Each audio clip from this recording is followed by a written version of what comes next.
ऐसा नहीं कि बिजली के मामले में हम पिछड़े थे। हमारे प्राचीन काल के जो साइंटिस्ट थे, जिन्हें हम ऋषि कहते थे, उन्हीं में से एक सबसे महत्वपूर्ण नाम है अगस्त्य ऋषि का। अगस्त्य ऋषि, जिनका उल्लेख रामायण और महाभारत में भी आता है। पर क्या आपको पता है कि प्राचीन काल में अगस्त्य ऋषि ने बिजली का आविष्कार किया था? आश्चर्य हो रहा है ना आपको सुन के? मुझे भी हुआ।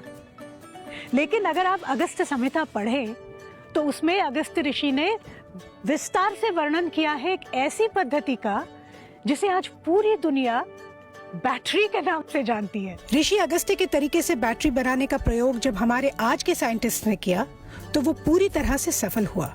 उज्जैन की प्रिंस लाइब्रेरी ने अगस्त्य संहिता को आज भी सुरक्षित रूप से रखा हुआ है।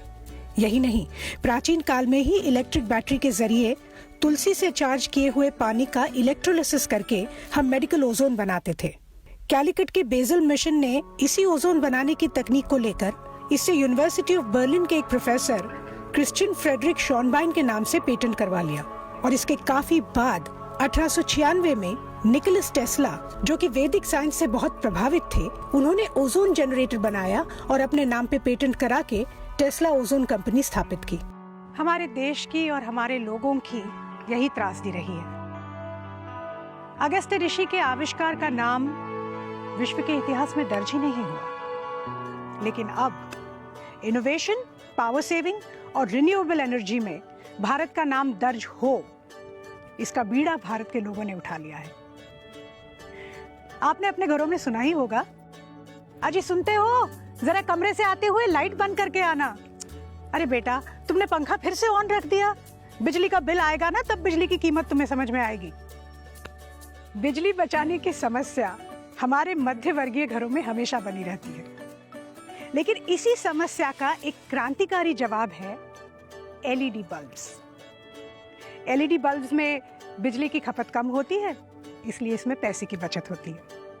ये आमतौर से ठंडे रहते हैं, इसमें ज़्यादा गर्मी नहीं होती क्योंकि इसमें मर्क्यूरी यानी पारे का उपयोग नहीं होता।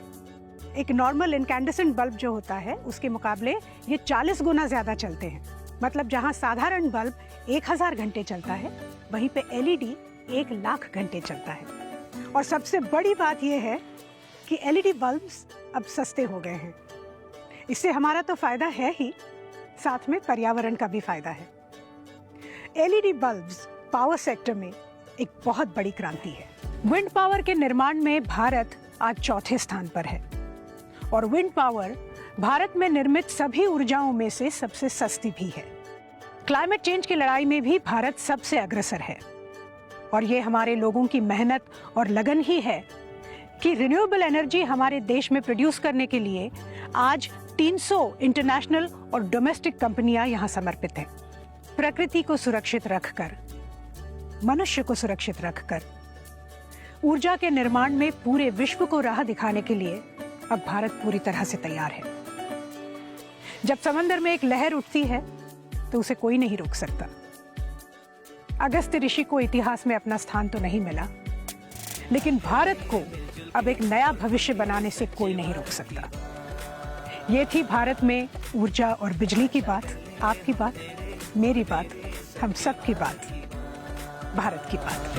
मिलजुल के और खुल के सच्चे भारत की बात।